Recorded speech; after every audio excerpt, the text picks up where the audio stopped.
By the grace of Almighty, we all may enjoy good health, long life, prosperity, wisdom and peace. இந்த இனிமை எனும் தன்மை எதையெல்லாம் நமக்கு கொடுக்குது அப்படின்னு பார்த்தா மகிழ்ச்சியை தருது, சுகம் தருது. உண்மைதானே? ஃபார் எக்ஸாம்பிள், இப்போது மனதிற்கு ஏற்புடைய இனிமையான குரல் மூலம் எழும் பாடல்களை நாம் கேட்கும் போதும் சரி, பிறரின் இனிமையான வார்த்தைகள் நம் மனதிற்கு அத்தனை சந்தோஷத்தை கொடுக்கும் என்பதை நாம் அனைவருமே நிச்சயம் அனுபவித்து இருப்போம். அப்படி தானே? நம்மக்கிட்ட இந்த இனிமை எப்பொழுதும் இருக்க வேண்டும் என்றால் நாம் எப்படி இருக்கணும்? எப்போதும் அமைதியான ஒரு மனநிலையில் இருந்தால் இது சாத்தியம். இந்த அமைதி எப்போ நமக்கு கிட்டும் அப்படின்னு பார்த்தீங்கன்னா, தவம் செய்ய செய்ய செய்ய மன அலைச்சூழல் குறைய குறைய நமக்கு ஆட்டோமேட்டிக்காக இந்த தன்மை வந்துடும். நம்ம கூட பார்த்துருக்குறோம், தவத்தின் மூலம் தெய்வத்தை உணர்ந்தவர்களது பேச்சிலும் ஒரு இனிமை இருக்கிறத பார்த்துருக்குறோம். அவர்கள் மனதில் ஒரு கருணை, செயலில் ஒரு தூய்மை இருப்பதையும் நம்ம பார்த்துருக்குறோம். சுவாமிஜியே நேரில் பார்த்துருக்கோம். இதே மாதிரி நிறைய பேரை பார்த்துருக்குறோம். எது இனிமை என்பதை பற்றி திருவள்ளுவர் ஒரு குறளில் சொல்கிறார் பாருங்களேன். குழல் இனிது யாழ் இனிது என்பர் தம் மக்கள் மழலை சொல் கேளாதவர் அப்படின்றாரு. அதுக்கு என்ன பொருள் அப்படின்னு பார்த்தீங்கன்னா, நம் மக்களின் மழலை பேச்சை கேட்டு இன்புறாதவர்கள், அதாவது தமது குழந்தைகளின் மழலை சொல்லை கேட்டு அதன் இனிமையை அனுபவிக்காதவர்கள் தான் என்ன சொல்லுவாங்க? குழல் இசை இனிது, அதாவது புல்லாங்குழல் இசை இனிமையாக இருக்குது அப்படி சொல்லுவாங்க. யாழ் இசை இனிது, வீணையின் இசை இனிமையாக இருக்குது என்று பாராட்டி சொல்வார்கள். உண்மைதான். ஆனால் குழல் யாழ் இசையை விட உயிர்த்தன்மை வாய்ந்த மழலை சொல் தான் இனிமை. அப்படி தானே? இது இளமையில் நம்ம குழந்தைகள் மூலம் நிச்சயம் ரசித்திருப்போம். இந்த குழந்தைகளோட இந்த மழலை பேச்சை கேட்டு நம்ம நிச்சயம் ரசிச்சிருப்போம் எல்லாரும். ஆனால் நமது முதுமையில் எது இனிது என்று கேட்டால், தனிமையாக அமைதியோடு இறை சிந்தனையோடு இருத்தல் தான். உண்மைதானே? இப்போல்லாம் நமக்கு வயசாகிடுச்சு, அப்போ தான் நமக்கு தெரியுது, 60 வயசு காலத்தில் தான் தெரியுது இதுதான் இனிமையாக இருக்க மாதிரி தெரியுது. இங்கே அவ்வை பிராட்டி ஒரு தனிப்பாடலில் எது இனிமை என்பதை பற்றி கூறுறார் பாருங்களேன். இனியது கேட்கின் தனி நெடு வேலோய், இனிது இனிது ஏகாந்தம் இனிது, அதனினும் இனிது ஆதியை தொழுதல், அதனினும் இனிது அறிவினர் சேர்தல், அதனினும் இனிது அறிவுள்ளாரை கனவிலும் நனவிலும் காண்பது தானே. இது அவ்வையின் தனிப்பாடல். இந்த பாடலில் அருமையான குரலில் கேபி சுந்தராம்பாள் அம்மா அவர்கள் பாடியிருப்பாங்க. இந்த பாடலில் அப்படி என்ன புதுமை இருக்குது அப்படின்னு பார்த்தோன்னா, இது நமது ஆசான் கருத்துக்கும் அவ்வையின் இந்த பாடலுக்கும் நிறைய ஒற்றுமையை பார்க்க முடியுது. நாம் இந்த மனவளக்கலை பயிற்சிக்கு வரும் முன் நம்மிடம் யாராவது இனிமை என்பது எது அப்படின்னு கேட்டால் நாம் என்ன சொல்லுவோம்? நல்ல நாக்குக்கு சுவையான நல்ல சுவையான உணவு ரசித்து சாப்பிட்றது, காதுக்கு இனிய இசை கேட்பது, நல்ல சினிமா நாடகம் தொலைக்காட்சி தொடர் பார்ப்பது, கணவன் மனைவியோடு சல்லாபமாக இருப்பது, நண்பர்களோடு அரட்டை அடிப்பது, இப்படி அடுக்கி கொண்டே போவோம் இல்லையா? மனம் 5 புலன்களுக்கு அடிமையாக கிடப்பதுவே இன்பம், அதுதான் இனிமை என்று அந்த நினைப்பு தான் நம்மளிடம் மேலோங்கி இருந்த சமயம். உண்மைதானே? ஆனால் சரி, இதை விடுங்க. இந்த இனிமையை விட்டு ரொம்ப துன்பமானது, கடினமானது எது அப்படின்னு கேட்டால் நாம் என்ன சொல்லுவோம்? தனிமை தான் மிக மிக கொடுமை அப்படின்னு சொல்லுவோம். அது கொடுமை என்பதால் தானே தவறு செய்தவர்களை என்ன பண்ணுறாங்க? சிறையில் போடுறாங்க இல்லையா? ரொம்ப பெரிய தவறு செய்தால் தனிமை சிறை அப்படின்னே ஒன்று இருக்குது. அதில் அவன் மட்டும்தான் இருப்பான், ஒருத்தன் மட்டும்தான் இருப்பான், அதில் போட்டுடுவாங்க. இந்த சினிமா பாடல் கூட ஒரு பாடல், ரொம்ப அருமையான பாடல். தனிமையிலே இனிமை காண முடியுமா, நல் இரவினிலே சூரியனும் தெரியுமா அப்படின்னு ஒரு பாடல் ரொம்ப அருமையாக இருக்கும். அதாவது எல்லோரும் என்ன சொல்ல வராங்கன்னா, தனிமையில் இனிமை இருக்காதுங்கிற பட்சத்தில் தான் சொல்கிறாங்க. ஆனால் நம்ம அவ்வை பாட்டி என்ன சொல்கிறாங்க பாருங்களேன். இனிது இனிது ஏகாந்தம் இனிது. எப்படி?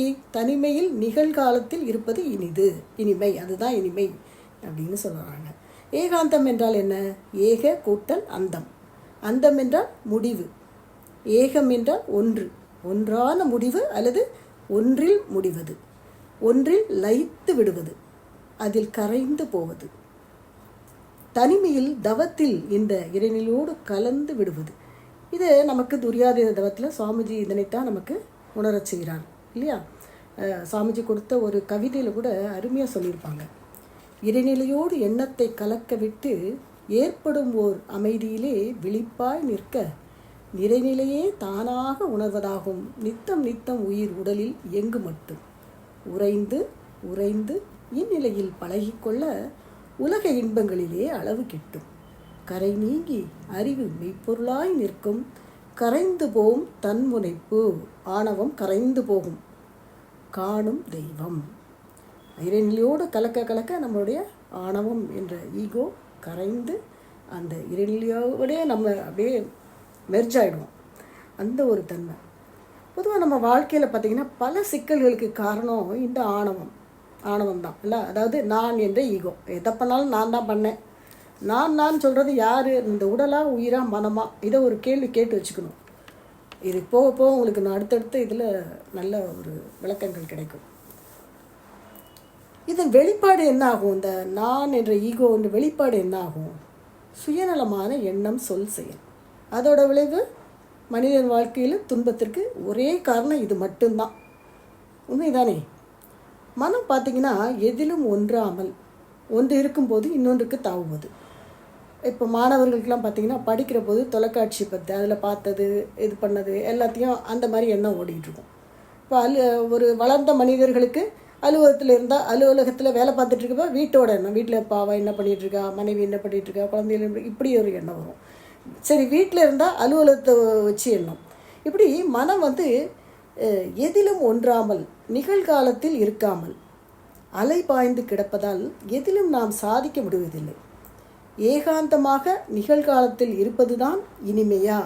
அதைவிட இனிமையானது ஏதாவது இருக்கிறதா என்று கேட்டால் அவை பாட்டி அவங்கக்கிட்டேயும் பதில் இருக்குது. என்ன சொல்கிறாங்க? அதனினும் இனிது ஆதியை தொழுதல் இனிது அப்படின்னு பாடியிருக்காங்க.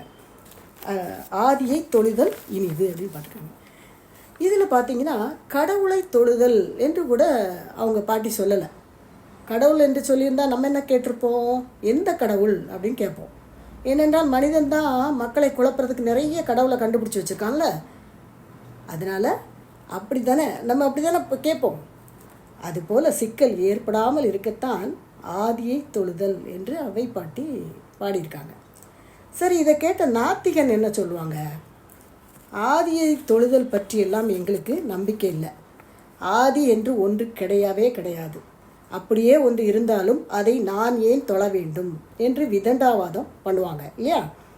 சரி, அப்போ அவங்களுக்கும் என்ன சொல்கிறாங்க? அதனினும் இனிது ஒன்று இருக்குது அப்படின்னு அவங்களுக்கும் சொல்கிறாங்க. அதனினும் இனிது அறிவினர் சேர்தல். அதாவது ஆதியை தொழுவதை விட இனியது அறிவுடையவர்களை சேர்வது. இதை புரிந்து கொள்ள கொஞ்சம் சிரமம்தான். அறிவுடையவர்களை சேர்வது என்ன அவ்வளோ இனிமையான செயலா என்றால் அதை அனுபவித்தவர்களுக்கு தான் இதன் இனிமை புரியும். சுவாமிஜி தந்த இந்த மனவளக்கலை என்னும் பெட்டகத்தில் இருக்கும் பயிற்சிகளான உடற்பயிற்சி, காயக்கல்பம், அகத்தவம், அகத்தாய்வு, ஜீவகாந்த பெருக்க பயிற்சிகளை முறையாக தவறாமல் செய்யும் அறிவுடையவர்கள் மனவளக்கலை அன்பர்கள். முறையாக செய்யக்கூடிய இவர்கள் நம் வாழ்க்கையின் போக்கை மாற்றும் வல்லமை கொண்டவர்கள். நம்மை மிக மிக உயரத்தில் கொண்டு சேர்க்கும் வலிமை பெற்றவர்கள். நமது பிரச்சனைகளுக்கு நல்ல தீர்வு சொல்பவர்கள். ஏனெனில் அருட்தந்தையின் உயிர் கலப்போடு அவர்கள் கொடுத்த செயல் விளைவு தத்துவத்தை சரியாக புரிந்து கொண்டு அதன்படி நடப்பதால் அந்த வல்லமை அவர்களுக்கு உண்டு. அப்படித்தானே நண்பர்களே?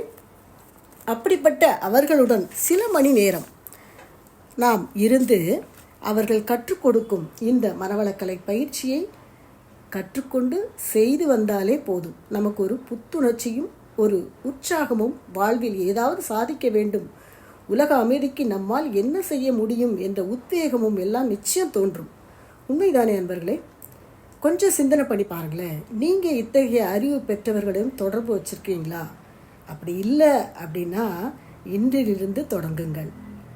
அவர்கள் கற்றுக் கொடுக்கும் பயிற்சியை நீங்கள் செய்ய செய்ய அப்புறம் பாருங்கள், உங்கள் வாழ்க்கையில் திசை போகும் போக்கை நீங்களே பார்த்து பிரமித்து போவீங்க.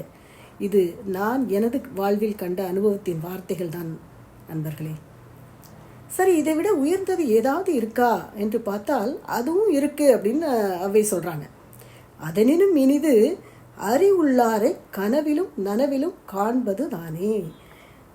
நான் எங்கே இருக்கிறேன், எனது இந்த வாழ்வின் நோக்கம்தான் என்ன, நான் யார் போன்ற கேள்விகளை ஆத்மார்த்தமாக கனவிலும் நனவிலும் எண்ணினாலே போதும்.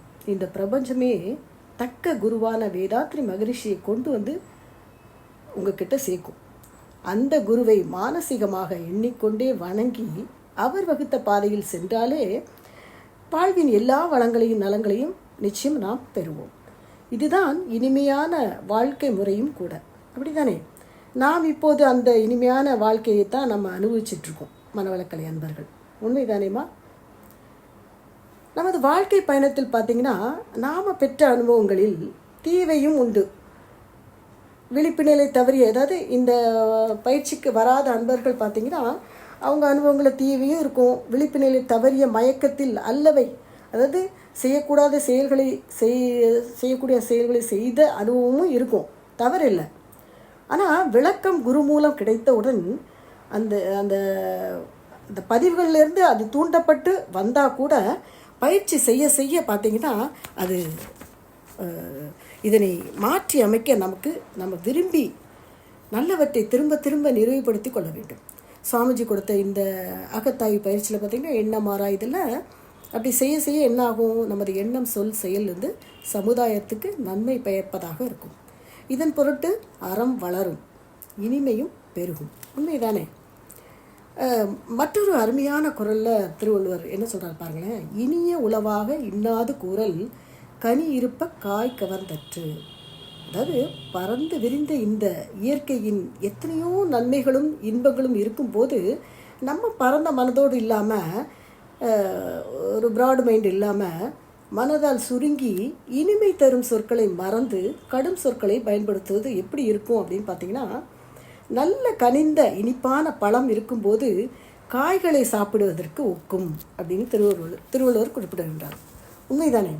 அப்புறம் பார்த்தீங்கன்னா, பிறர் உன்னை எப்படி நடத்த வேண்டும் என்று நீ விரும்புகிறாயோ அப்படி நீ பிறரை நடத்து அப்படிங்கிறது பைபிள் வாசகம். அதுக்கு என்ன வேண்டும்? நம்ம உள்ளத்தில் கருணை இருக்க வேண்டும். கருணை எப்போது பிறக்கும்? இறைத்தன்மையை உணர்ந்தால்தான் சாத்தியம். அப்போ தான் நாமும் அமைதியாக இருப்போம், பிறரையும் அன்போடு வச்சுப்போம் இல்லையா? அந்த நிலை அது அவர்களுக்கு இனிமையை தரும். இந்த இனிமை தரும் செயல்கள் என்ன என்று பார்த்தீங்கன்னா, நமது உடலும் மனமும் சுகம் பெற உணவு, உழைப்பு, உறக்கம், தாம்பத்தியம், எண்ணம் இவற்றில் அளவோடு இருத்தல் ரொம்ப அவசியம். செரிக்க முடிந்த உணவுகள் மற்றும் செரிக்கும் அளவில் உண்ணுதல் உடலின் இனிமையை காக்கும். நேரத்தில் உறங்குவதும் விழிப்பதும் இனிமை காக்கும்.